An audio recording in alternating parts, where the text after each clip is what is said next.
Yes guys, सो आज हम करने वाले हैं डिसोल्यूशन का रिवीजन, राइट।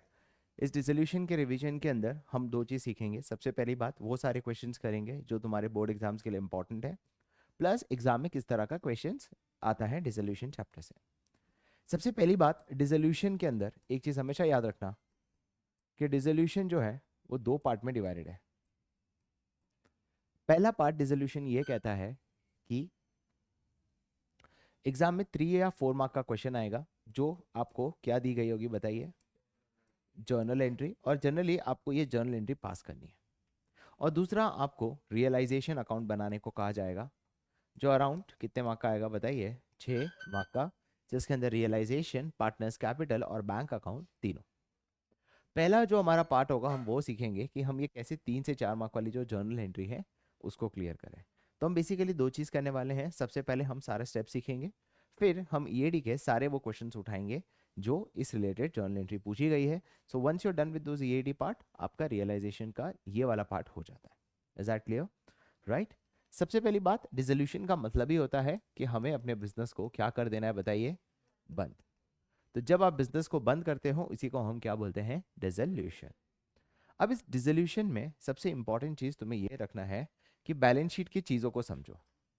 बैलेंस शीट में इधर आते हैं एसेट्स, और मैं एसेट्स को दो पार्ट में डाल देता हूं, बाकी सारे एसेट्स, एंड दूसरा है कैश एंड बैंक। इधर आता है तुम्हारा कैपिटल अकाउंट, इधर आता है तुम्हारा रिजर्व्स एंड सरप्लस, और इधर आता है तुम्हारा सारी जो भी लाइबिलिटीज है। और एक और चीज मैं यहाँ पे ले लेता हूं, दैट इज पार्टनर्स लो। अब मैंने बैलेंस शीट को इतने अलग अलग पार्ट में डिवाइड किया है। एसेट्स, कैश एंड बैंक, वो सारा पैसा जो किसका होता है बताइए, ओनर का। Second is liability, and third is partners loan. तो जो पार्टनर्स का क्या है, लोन, उसको हम अलग से ट्रीट करते हैं। Is that clear guys? अब तुम्हारा काम क्या है, बिजनेस को बंद करना है। तो जब आप बिजनेस को बंद करते हो ना, तो there is a step number 1, and what is step number 1? Writing off all your assets and your liability. Writing off का मतलब ये हुआ कि भूल जाओ तुम्हारे कोई एसेट्स है, एंड भूल जाओ तुम्हारी कोई लाइबिलिटी। तो भूल जाओ तुम्हारे कोई एसेट्स है। अब देखो गाइस, हम जब भी रियलाइजेशन करेंगे, हम सॉरी डिसोल्यूशन करेंगे, तो हम एक शब्द की इस्तेमाल ज़्यादा करेंगे। वो टॉपिक क्या है, रियलाइजेशन अकाउंट। कौन सा अकाउंट? Realisation account. जब हम रियलाइजेशन अकाउंट की बात करते हैं, वो सिंपल सी बात यही कहता है कि अगर तुम्हें लगता है इससे हमें नुकसान हो रहा है, तो रियलाइजेशन को क्या करना है, डेबिट। और अगर तुम्हें लगता है इस ट्रांजैक्शन से हमें फायदा हो रहा है, हम कौन है, फर्म, तो फिर हम रियलाइजेशन को क्या करेंगे, क्रेडिट। इतना सिंपल याद रखो, क्योंकि एक चीज डेबिट है तो दूसरा बाय डिफॉल्ट किस साइड हो जाता है, क्रेडिट हो जाता है। Is that clear? सबसे पहली बात, अगर आपको कह दे कि आपको अपने बिजनेस के सारे फर्म्स को भूल जाना है, तो आप बताओ ये फायदा हो रहा है आपको या नुकसान हो रहा है? नुकसान ना, क्योंकि मेरी प्लांट है, मेरी बिल्डिंग्स है, मेरी मशीनरी है, मेरी फर्नीचर है, इतने सारे मेरे एसेट्स है, और कल कोई बोल देता है कि इसकी वैल्यू को जीरो अज्यूम करना है, तो ये आपके लिए क्या हो जाता है, एक टाइप का नुकसान। तो जैसे ही नुकसान होता है, मेरी पहली एंट्री होती है सारे के सारे realisation account debit to sundry assets. Assets मतलब जो जो एसेट्स दिए गए हैं, एक्सेप्ट कौन सा नहीं लोगे जाओगे बताइए, कैश और बैंक। कैश और बैंक को छोड़ के सारे एसेट्स को भूल जाओ। तो अगर तुम भूल गए, तो इसका मतलब ये हुआ कि अब तुम्हारी बुक्स में एसेट्स की वैल्यू कितनी है, जीरो। Is that clear? क्या ये चीज समझ आया? और इसीलिए मैंने रियलाइजेशन को क्या कर दिया बताइए, डेबिट, और किसको क्रेडिट कर दिया बताइए, एसेट्स को। Is that clear? अब यही चीज तो अगर मैं तुम्हें कह दूं कि तुम अपनी लाइबिलिटीज को भूल जाओ, तो सच्ची बताओ फायदा होगा या नुकसान होगा? क्योंकि आप अपने लाइबिलिटीज वाले को बोल रहे हो, मैं तुम्हारा पैसा चुकाने वाला, मैं हो गया हूँ दिवाला, मेरी धंधा हो गया है बंद। जैसे विजय माल्या ने अपना धंधा बंद कर दिया, तो धंधा बंद कर दिया, उसने बोला मैं किसी का पैसा चुकाने वाला, मैं तो भाग रहा हूँ लंदन, तो मैं अपनी लाइबिलिटी चुका नहीं रहा हूँ, तो उल्टा मुझे क्या हो रहा है, फायदा। तो इसका मतलब मैं रियलाइजेशन को क्या करने वाला हूँ, क्रेडिट। तो डेबिट किसको करूंगा बताइए? देखना, कोई भी जर्नल एंट्री में तुम रियलाइजेशन को पहले लिखोगे, ताकि तुम्हारा दूसरा अपने आप एंट्री आ ही जाएगी। और दूसरी क्या एंट्री होगी बताइए, सारी की सारी लाइबिलिटी। अब ध्यान देने को है, जब मैं लाइबिलिटीज की बात करता हूँ तो मैं वो लाइबिलिटीज की बात कर रहा हूँ जो बाहर की है। पार्टनर्स की लाइबिलिटी को भूलने की बात, फर्म अपने पार्टनर को थोड़ी धोखा देगा। अरे समझ आया? तो इसका मतलब पार्टनर्स की बात नहीं कर रहा हूँ, मैं सिर्फ लाइबिलिटीज की बात कर रहा हूँ। Is that clear? क्या ये चीज क्लियर हुआ? पक्का समझ आया है ना? ओके। एक चीज ये अच्छे से क्लियर हुई, writing off all your assets की एंट्री क्या हो जाएगी? Realisation to assets. दूसरा लाइबिलिटीज टू रियलाइजेशन। ये हो जाता है बाहर के एसेट्स एंड बाहर की लाइबिलिटीज को भूल जाना। कोई डाउट है इसमें? अब आते हैं स्टेप नंबर 2, जो है dealing with partners. Dealing with what? Partners. तो जब हम स्टेप नंबर 2 की बात करते हैं तो बताइए स्टेप नंबर 2 किसके लिए? बताइए, डीलिंग विथ पार्टनर्स। तो पार्टनर्स की दो चीजों को मैं बाइफरकेट करता हूं। पहले हम पार्टनर्स की किसकी बात करेंगे? Capital account. दूसरा रिजर्व्स एंड, तीसरा वर्कमैन कंपनसेशन रिजर्व, एंड चौथा कोई भी प्रॉफिट। ये सारे ये पार्टनर्स के होते हैं, पैसे जो फर्म को पार्टनर्स को देने हैं अलग अलग फॉर्म में। पहला क्या होता है? कैपिटल, दूसरा रिजर्व, तीसरा वर्कमैन कंपनसेशन रिजर्व, एंड चौथा, इज दैट क्लियर? और एक और होता है पार्टनर्स के लोन।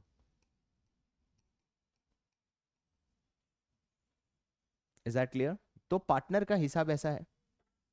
अब पार्टनर्स का रिजर्व्स एंड सरप्लस किसको बांटोगे? पार्टनर्स को बांट दोगे। क्या रेशियो में बांटोगे? Old ratio. पार्टनर की कोई भी चीजें, चाहे वो एडमिशन कर रहे हैं, रिटायरमेंट कर रहे हैं, रियलाइजेशन कर रहे हैं, सिंपल सी चीजें हैं, ये सब कुछ आप किसको बांटोगे? बताइए, पार्टनर्स को। क्या रेशियो में बांटोगे? ओल्ड रेशियो में। इसमें अगर किसी को कोई डाउट है तो रेज योर हैंड, मैं उसकी जर्नल एंट्री बता देता हूँ। कोई डाउट है? तो कोई भी एंट्री होगी तो ये सब कुछ क्या हो जाएगा? बताइए, डेबिट टू पार्टनर्स। कौन से रेशियो में बांट दोगे? बताइए, ओल्ड रेशियो में। कोई डाउट? सिंपल। ये जो हम एडमिशन रिटायरमेंट सब में कर रहे हैं। अब बारी आती है पार्टनर्स के लोन की। ध्यान से सुनना, पार्टनर्स का लोन का बहुत सिंपल है। पार्टनर्स का लोन का अगर कुछ भी मेंशन नहीं किया हो, नीचे एडजस्टमेंट दिया हुआ नहीं है, तो सिंपल है, पार्टनर के लोन को हाथों हाथ चुका दो। पार्टनर के लोन को हाथों हाथ चुका दो। तो अगर दो चीजें हो सकती है, पहला, फर्म ने, और ये है पार्टनर, पार्टनर ने फर्म को क्या दिया है? लोन। तो ये फर्म के किस साइड दिखेगी? बताइए, लायबिलिटी साइड। कोई डाउट? जब पार्टनर फर्म को क्या देता है? बताइए, लोन, तो वो फर्म के किस साइड दिखेगी? Liability side. तो हाथों हाथ पैसा चुकाना है, अगर कुछ भी एडजस्टमेंट नहीं दिया हो तो कैसे चुकाएंगे? बताइए। सपोज ये राम है, तो क्या लिखोगे? Ram's loan account debit to bank. अब ये एंट्री को याद कैसे करोगे? याद है मैंने क्या कहा? चुकाना है, भूलना नहीं है। कोई चीज भूलना, उसे रियलाइजेशन होता है। यहाँ पे तो पैसा हमें क्या करना है? चुकाना है। तो टू बैंक, क्योंकि पैसा देना है, और उस लोन अकाउंट को मैंने क्या कर दिया? Guys come on, debit. कोई डाउट? क्या ये चीज समझ आ गई? पक्का? बट अगर फर्म ने पार्टनर को लोन दिया है, फर्म ने पार्टनर को लोन दिया है, ये किस साइड दिखेगा? बताइए, लायबिलिटी साइड या एसेट साइड? Asset side. तो भाई लोन दिया है तो हाथों हाथ पैसा मंगा लो। अब यहां पे फर्म क्या दे रहा है पार्टनर को? तो जब फर्म पार्टनर को लोन देगा तो इंटरेस्ट उसको, ऑब्वियसली लोन का पैसा इसको चुकाना पड़ेगा। तो अगर मैं पार्टनर को लोन ले दे रहा हूं तो हाथों हाथ मंगा लो, और अगर मैं पार्टनर से लोन लिया है तो हाथों हाथ चुका दो। तो मंगाना है तो पैसा आ रहा है या पैसा जा रहा है? पैसा आ रहा है, तो बैंक अकाउंट या कैश अकाउंट क्या हो जाएगा? Debit to partners loan. क्या ये चीज क्लियर? इसमें कोई डाउट? तो गाइस ये है पार्टनर्स लोन, और ये तो वही चीज जो आप पहले भी करते थे। मेरा एक क्वेश्चन है, दो पार्टनर थे, पार्टनर ए, पार्टनर बी। बी का जो लोन है लायबिलिटी साइड है, तो इसका मतलब हाथों हाथ कुछ भी मेंशन नहीं किया है, तो हाथों हाथ ये पैसा क्या करना पड़ेगा? चुकाना पड़ेगा। तो हाथों हाथ चुकाना पड़ेगा, तो एंट्री क्या हो जाएगी? बताइए, टू बैंक हो जाएगा। तो 20 लोन क्या हो जाएगा? डेबिट, है ना? अब मैंने ए के वाइफ से लोन लिया है, माई क्वेश्चन इज क्या ये भी हाथों हाथ चुकाना पड़ेगा? तो सर ये हाथों हाथ क्यों नहीं चुकाना पड़ेगा? ये आउटसाइड लायबिलिटी है, ये पार्टनर्स का लोन। सर ए की वाइफ जरूर है पर फर्म के लिए वो पार्टनर, तो फिर वो कौन से में चला जाएगा? स्टेप नंबर 1, भूल जाओ सारी लायबिलिटी। समझ आया? तो एस का लोन जो है वो आप चुकाना पड़ेगा, पर ए के वाइफ का लोन है वो तो स्टेप नंबर 1, दैट इज भूल जाओ सारी लायबिलिटीज। Is that clear? क्या ये चीज समझ आई? राइट? तो इसका मतलब ये हुआ कि पार्टनर के वाइफ का लोन इधर आएगा, राइट? सो मैं कहना ही से लायबिलिटीज के अंदर क्या चीज आती है बताइए? Partners wife loan. क्लियर? समझ आया ये चीज? तो गाइज अगर पार्टनर का लोन है तो तुम अपने आप को याद करना, क्या स्टेप नंबर 1 में आएगा या स्टेप नंबर 2 में आएगा? स्टेप नंबर 2 पार्टनर की सारी डीलिंग, स्टेप नंबर 2। और बाकी कोई भी लायबिलिटी है स्टेप नंबर 1, भूल जाओ सारे एसेट्स एंड भूल जाओ सारी liabilities. Is that clear guys? अब हम करेंगे थोड़े से एडवांस क्वेश्चन, यहाँ तक अगर किसी को कोई डाउट है तो वो मुझसे पूछ सकता है।